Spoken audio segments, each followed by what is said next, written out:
ایک بزرگ تھے، ان کا ایک ہی اکلوتا بیٹا تھا اور ان کو کافی جائیداد تھی، میرے خیال 18-20 گاڑیاں تھی، 3-4 بنگلے تھے اسلام آباد کے، ایک ہی بیٹا تھا۔ تو انہوں نے اپنے بیٹے کے نام پر وہ جائیداد کی، اور وہ بیٹا اس نے سب سے پہلا کام یہ کیا کہ ہمارے پاس لاوارث طور پہ اپنے باپ کو داخل کرا دیا۔ وہ سامنے 3 نمبر کمرے میں وہ ہوتے تھے اور تقریباً 1.5 سال ہمارے پاس رہے۔ پہلے تو وہ ہر جمعرات والے دن اپنے باپ سے ملنے آتا تھا، تو باپ ہمیشہ روتا تھا کہ مجھے لے جاؤ۔ تو پھر ایسا ہوا کہ 15 دن، مہینہ گزرتا رہا۔ تو ایک دن ان کی حالت خراب تھی، تو ان کو میں نے بلایا کہ آپ کے بابا کی حالت خراب ہے، آپ کو بلا رہے ہیں۔ وہ آئے تو بابا جی روتے رہے کہ بیٹا مجھے اپنے گھر لے جاؤ، میں تمہارے گھر میں مرنا چاہتا ہوں۔ تو اس نے کہا بابا آپ یہیں رہیں، گھر میں کون آپ کا خیال رکھے گا، میں خود اکیلا ہوتا ہوں۔ وہ چھوڑ کے چلا گیا، تیسرے دن فوت ہو گئے۔ تو ہم نے ان کو فون کیا کہ آپ اپنے والد کی ڈیتھ باڈی لینا چاہیں گے؟ تو انہوں نے کہا میں تو بزی ہوں، آپ دفنا دیں تو میں قبر نمبر پوچھ کے پھر فاتحہ کے لیے چلا جاؤں گا۔ وہ 6-7 سال ہو گئے ابھی تک وہ آئی نہیں۔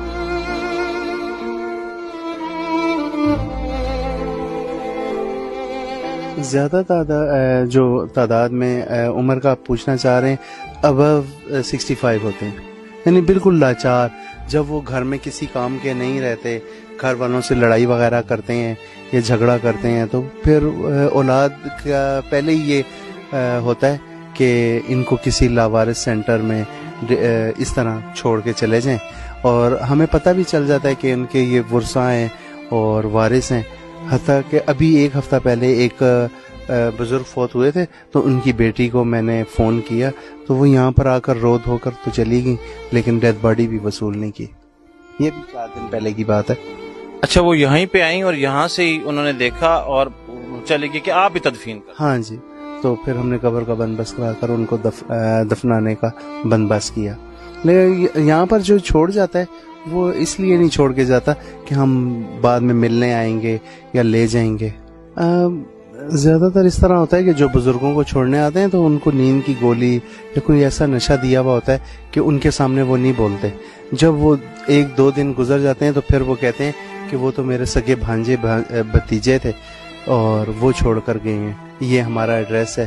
تو ہم اپنی گاڑی بھیجتے ہیں کہ آپ اپنے ماموں کو، اپنے چچا کو چھوڑ کے چلے گئے، ان کو آپ لے جائیں۔ وہ کہتے ہیں نہیں، ہمارا کوئی رشتہ نہیں ہے، آپ ہی سنبھالیں۔ تقریباً 15% ایسے واقعات ہوتے ہیں۔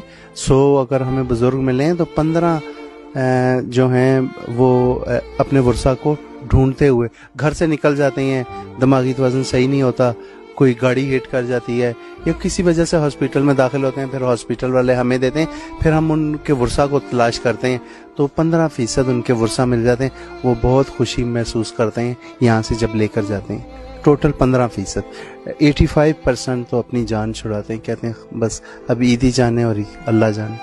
اچھا شکیل صاحب، بزرگوں کی تو چلیں کسی حد تک وجہ سمجھ آتی ہے، بدقسمتی سے ہمارے معاشرے میں ایسے کیسز موجود ہیں، لیکن یہ جو بچے آ جاتے ہیں، یہ تو والدین تو کبھی بھی نہیں چاہتے کہ ہمارے بچے ہم سے دور ہو جائیں۔ والدین تو نہیں چاہتے، لیکن بچے پڑھائی سے بھاگتے ہیں، مدرسوں کی مار سے بھاگتے ہیں، گھر کے کام کاج سے بھاگتے ہیں، اس لیے بچے گھروں میں سے نکل جاتے ہیں۔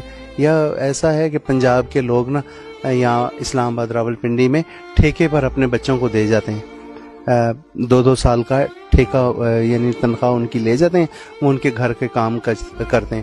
تو جب گھر میں ان کے ساتھ ظلم و ستم ہوتا ہے تو وہ بھاگ جاتے ہیں اور پولیس کے ہتھے چڑھ جاتے ہیں، پولیس والے ہمیں یہاں پر دے کر جاتے ہیں، تو پھر وہ بچے ہی پتہ بتاتے ہیں، کوئی فیصلہ آباد کا ہے، کوئی رحیم یار خان کا ہے، کوئی بھاولپور کا ہے، پھر ان کو میں چھوڑ کے آتا ہوں۔ نہیں، گورنمنٹ کا کوئی کنٹریبیوشن نہیں ہے، تو یہ گورنمنٹ نے ہی دی تھی زیاد صاحب نے، تو یہ بلڈنگ ہم ایدی فاؤنڈیشن نے خود بنائی ہے، تو جی۔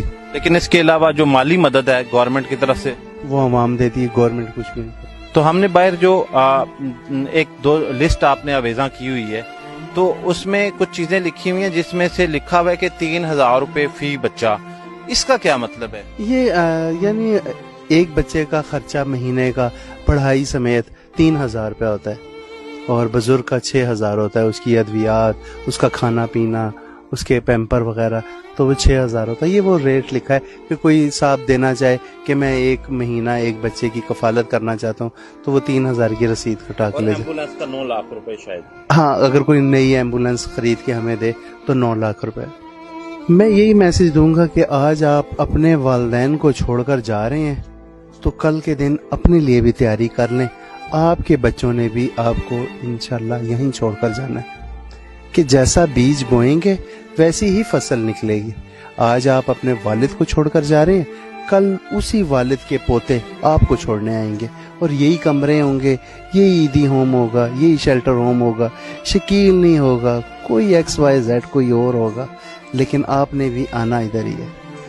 تو بڑے خوبصورت پیغام دیا ہے شکیل صاحب نے کہ اگر آج آپ اپنے والدین کو اور اپنے بزرگوں کو اس عیدی ہوم میں چھوڑ کے جا رہے ہیں تو کل آپ بھی اس چیز کے لیے تیار رہیں کہ آپ کے بچے بھی آپ کو اسی عیدی ہوم میں ایک دن چھوڑ کے چلے جائیں گے.